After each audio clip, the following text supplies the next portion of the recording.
आज हम बात करेंगे कि पेंडुलम का जो टाइम पीरियड है वो किन फैक्टर्स पर डिपेंड करता है, क्यों डिपेंड करता है और स्पेशली वो एम्पलीट्यूड पर डिपेंड क्यों नहीं करता। तो ये आपके सामने एक पेंडुलम मौजूद है। ये इसकी मीन पोजीशन है और ये इसकी एक एक्सट्रीम पोजीशन है।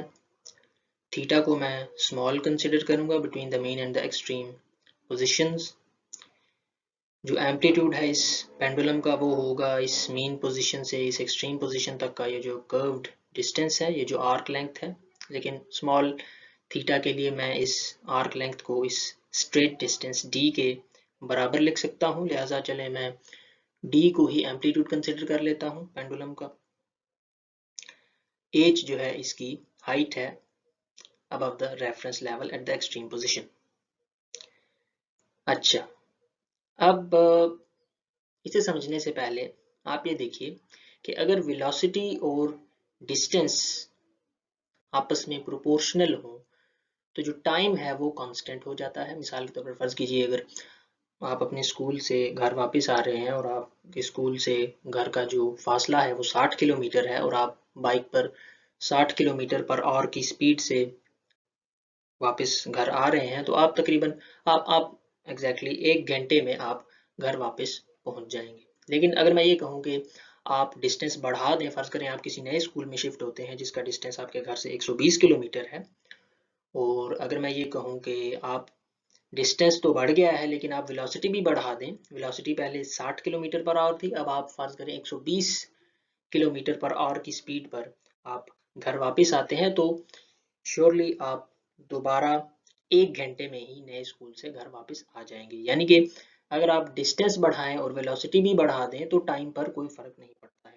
वेलोसिटी और डिस्टेंस अगर प्रोपोर्शनल हो तो इनकी जो रेशियो है जो कि टाइम को रिप्रेजेंट करती है वो कांस्टेंट हो जाएगी। अच्छा, अब हम पेंडुलम की तरफ आते हैं। पेंडुलम पे आने से पहले आप ये एक बात देख लीजिए कि ये जो पोटेंशियल एनर्जी है पेंडुलम की एट द एक्सट्रीम पोजीशन, ये कन्वर्ट होती है इसकी काइनेटिक एनर्जी में। जब पेंडुलम एक्सट्रीम से मीन पोजीशन की तरफ जाता है तो पोटेंशियल एनर्जी काइनेटिक एनर्जी में कन्वर्ट होती रहती है। Finally at the mean position सारी की सारी पोटेंशियल एनर्जी काइनेटिक एनर्जी में कन्वर्ट हो जाती है और काइनेटिक एनर्जी जो है वो मैक्सिमम हो जाती है eight the mean position. Velocity भी एज अ रिजल्ट मैक्सिमम हो जाएगी एट द मीन पोजीशन। अच्छा, अब आप ये देखिए कि जब आप पेंडुलम का एम्पलीट्यूड बढ़ाते हैं, इस डी को जब आप बढ़ाते हैं तो ये एच भी बढ़ जाएगा क्योंकि पेंडुलम थोड़ा मजीद ऊपर चला जाएगा डी बढ़ाने से, और ये जो एच है ये भी बढ़ जाएगा। एच बढ़ने से क्या होगा, एम जी एच जो कि पोटेंशियल एनर्जी है पेंडुलम बॉब की, वो भी बढ़ जाएगी। अब पोटेंशियल एनर्जी बढ़ने से काइनेटिक एनर्जी बढ़ेगी क्योंकि जैसा कि मैंने पहले कहा पोटेंशियल एनर्जी जो है वो काइनेटिक एनर्जी में कन्वर्ट होगी, तो पोटेंशियल एनर्जी बढ़ाने से काइनेटिक एनर्जी बढ़ेगी और काइनेटिक एनर्जी बढ़ाने से बॉब की वेलोसिटी भी बढ़ेगी क्योंकि kinetic energy half M V square के बराबर होती है।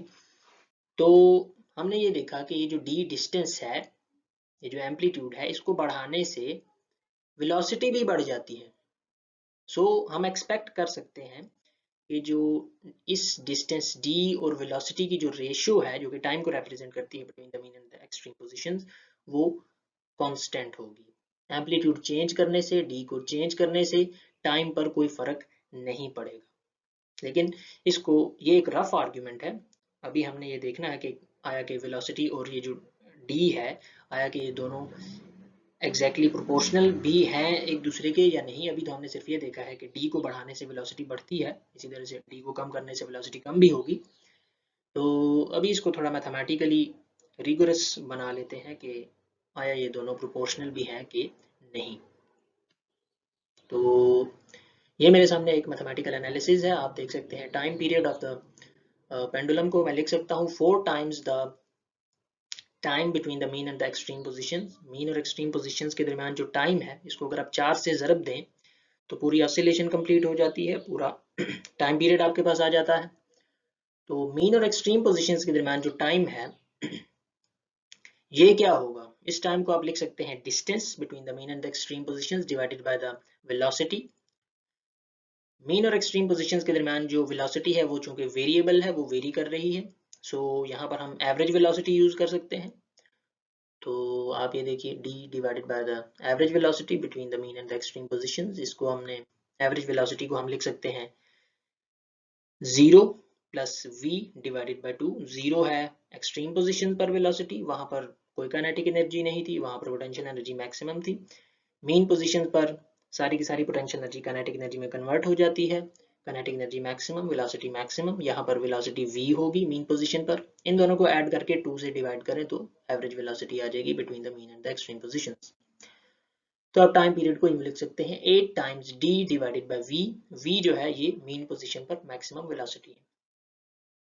अच्छा, अब ये जो थीटा है, इस थीटा को अगर आप लिखें, arc length is equal to radius into the angle included between the initial and the final positions of the radius। इस फार्मूले को अगर आप यूज करें तो आप लिख सकते हैं theta is equal to arc length. Arc length चूंकि जैसा कि मैंने कहा, इसको आप तकरीबन इस डिस्टेंस d के, स्ट्रेट डिस्टेंस d के बराबर लिख सकते हैं फॉर स्मॉल एंगल्स थीटा। तो आप थीटा को आप लिख सकते हैं arc length d divided by the radius. Radius क्या है, इस स्ट्रिंग की जो लेंथ है l, ये आपके पास इस केस में रेडियस होगा। अच्छा, इसी तरह से फॉर स्मॉल एंगल्स थीटा, आप थीटा और साइन थीटा अप्रोक्सीमेटली चूंकि बराबर होते हैं फॉर स्मॉल एंगल्स, लिहाजा आप साइन थीटा को लिख सकते हैं। आप ये देखिए, ये जो एक ट्राइंगल बन रही है नीचे, एक राइट एंगल ट्राइंगल है ये, इसकी एक लेंथ d है, एक लेंथ h है, और इस बेस और d के दरम्यान जो एंगल है वो भी थीटा है। तो इसको आप लिख सकते हैं sine theta would be equal to h divided by d। तो इस तरह से इन दोनों इक्वेशंस को कंपेयर करके आप d over l is equal to h over d और h is equal to d square over l।